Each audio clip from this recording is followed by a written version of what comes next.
How did the universe begin? How will it end? In the vast expanse of cosmic history, the genesis of our universe remains an enigma, a captivating prologue written in the language of celestial phenomena. It all began with an infinitesimally small, intensely hot singularity, a cosmic crucible poised on the brink of transformation. Suddenly, a cosmic crescendo echoed through the void, the Big Bang, an explosive symphony that birthed space, time, and the raw materials for galaxies and stars. Stick around until the end, where we'll contemplate the profound questions that linger in the cosmic shadows, leaving you with a sense of awe and wonder that resonates long after the journey concludes. Get ready for an odyssey through the cosmos, where the grandeur of the universe unfolds in every frame. As the curtain of eternity lifted, the universe embarked on an enthralling journey of expansion, evolving from an incandescent fireball to the intricate cosmic web we observe today. This cosmic tale weaves through epochs, from the cosmic dark ages to the formation of galaxies, sparking the birth of stars that, in turn, birth planets and the potential for life. That's what you thought, right? Wrong. The universe began not with a whimper, but with a bang. At least, that's what you're commonly told. The universe and everything in it came into existence at the moment of the Big Bang. Space, time, and all the matter and energy within began from a singular point, and then expanded and cooled, giving rise over billions of years to the atoms, stars, galaxies, and clusters of galaxies spread out across the billions of light years that make up our observable universe. It's a compelling, beautiful picture that explains so much of what we see, from the present large-scale structure of the universe's 2 trillion galaxies to the leftover glow of radiation permeating all of existence. Unfortunately, it's also wrong, and scientists have known this for almost 40 years. Amidst the cosmic theater, questions linger. Was there a precursor to the Big Bang?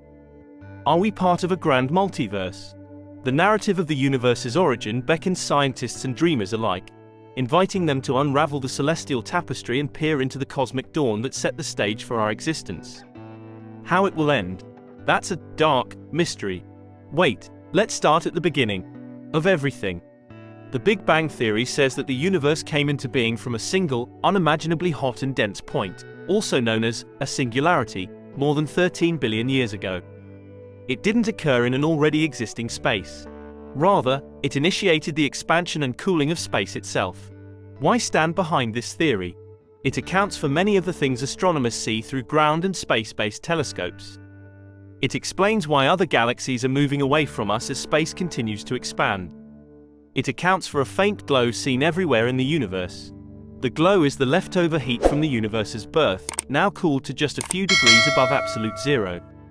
In short, it's a remarkably powerful and elegant explanation of how the observable universe came to be. Anything else?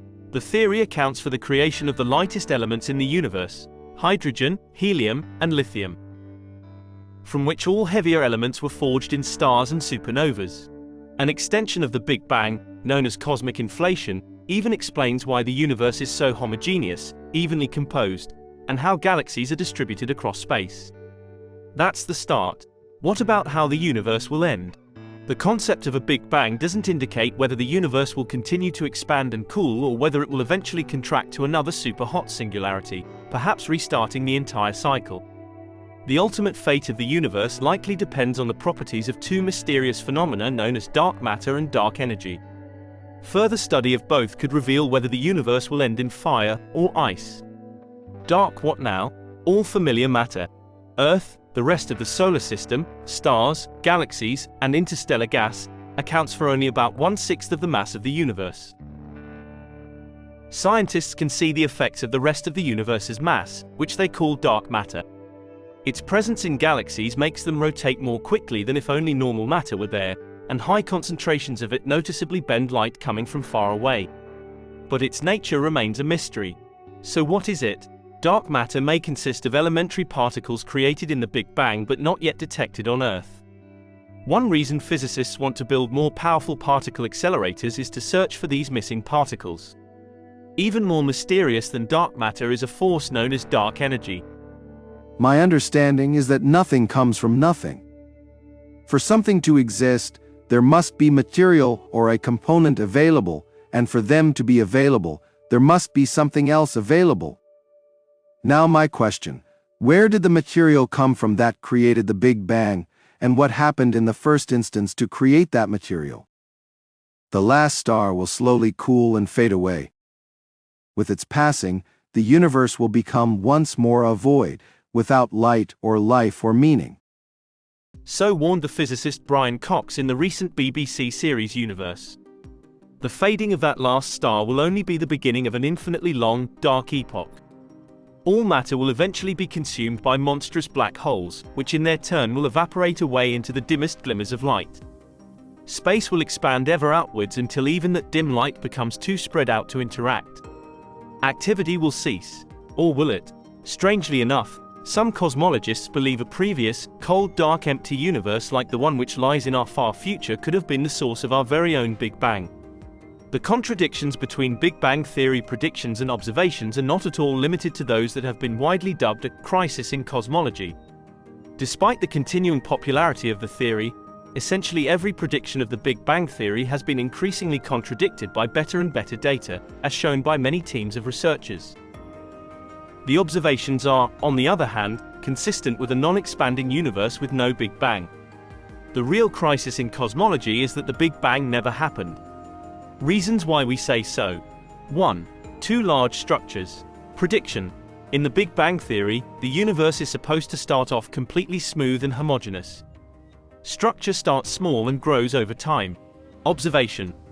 As telescopes have peered farther into space, huger and huger structures of galaxies have been discovered, which are too large to have been formed in the time since the Big Bang. 2. Dark matter. Prediction. The Big Bang theory requires the existence of dark matter, mysterious particles that have never been observed in the laboratory, despite huge experiments to find them.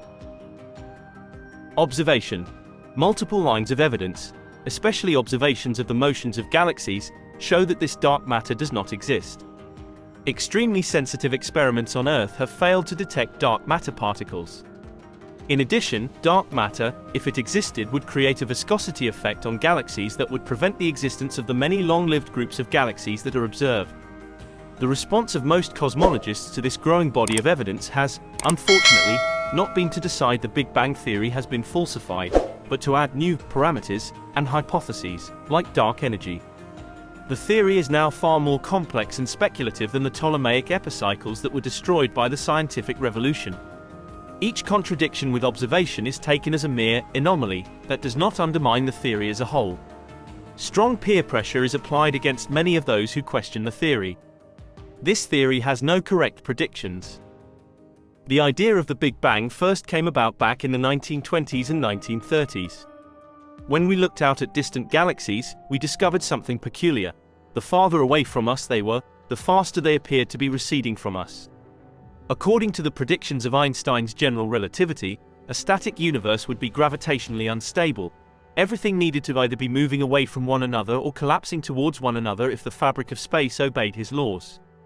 The observation of this apparent recession taught us that the universe was expanding today, and if things are getting farther apart as time goes on, it means they were closer together in the distant past. An expanding universe doesn't just mean that things get farther apart as time goes on, it also means that the light existing in the universe stretches in wavelength as we travel forward in time. Since wavelength determines energy, shorter is more energetic, that means the universe cools as we age, and hence things were hotter in the past. Extrapolate this back far enough, and you'll come to a time where everything was so hot that not even neutral atoms could form. If this picture were correct, we should see a leftover glow of radiation today, in all directions, that had cooled to just a few degrees above absolute zero.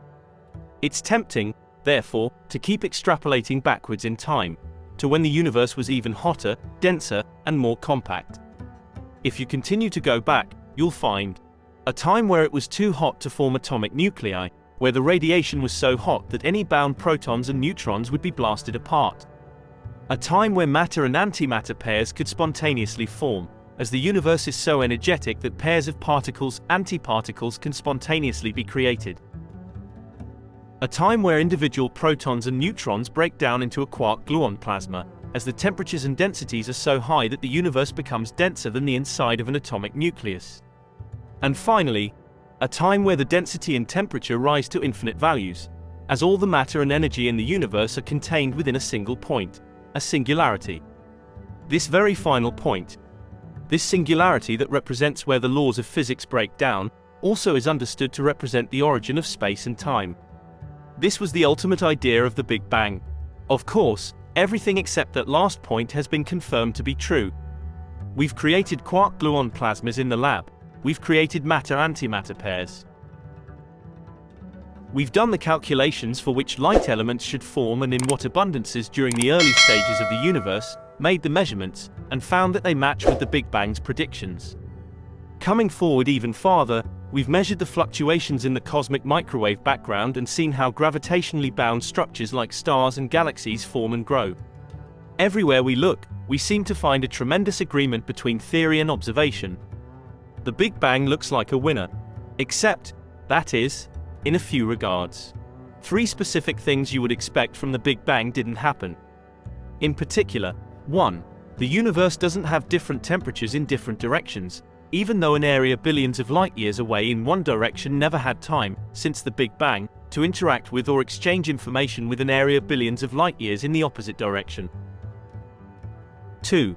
The universe doesn't have a measurable spatial curvature that's different from zero, even though a universe that's perfectly spatially flat requires a perfect balance between the initial expansion and the matter and radiation density. 3. The universe doesn't have any leftover ultra-high energy relics from the earliest times, even though the temperatures that would create these relics should have existed if the universe were arbitrarily hot. Theorists thinking about these problems started thinking of alternatives to a singularity, to the Big Bang, and rather of what could recreate that hot, dense, expanding, cooling state while avoiding these problems. In December of 1979, Alan Guth hit upon a solution. Instead of an arbitrarily hot, dense state, the universe could have begun from a state where there was no matter, no radiation, no antimatter, no neutrinos, and no particles at all. All the energy present in the universe would rather be bound up in the fabric of space itself, a form of vacuum energy, which causes the universe to expand at an exponential rate. In this cosmic state, quantum fluctuations would still exist, and so as space expanded, these fluctuations would get stretched across the universe, creating regions with slightly more or slightly less than average energy densities. And finally, when this phase of the universe, this period of inflation, came to an end, that energy would get converted into matter and radiation, creating the hot, dense state synonymous with the Big Bang. This was regarded as a compelling but speculative idea, but there was a way to test it. If we were able to measure the fluctuations in the Big Bang's leftover glow, and they exhibited a particular pattern consistent with inflation's predictions, that would be a smoking gun for inflation. Furthermore, those fluctuations would have to be very small in magnitude, small enough that the universe could never have reached the temperatures necessary to create high-energy relics, and much smaller than the temperatures and densities where space and time would appear to emerge from a singularity. In the 1990s, 2000s, and then again in the 2010s, we measured those fluctuations in detail and found exactly that. The conclusion was inescapable. The hot Big Bang definitely happened, but doesn't extend to go all the way back to an arbitrarily hot and dense state. Instead, the very early universe underwent a period of time where all of the energy that would go into the matter and radiation present today was instead bound up in the fabric of space itself. That period, known as cosmic inflation, came to an end and gave rise to the hot Big Bang, but never created an arbitrarily hot, dense state, nor did it create a singularity. What happened prior to inflation, or whether inflation was eternal to the past, is still an open question, but one thing is for certain. The Big Bang is not the beginning of the universe.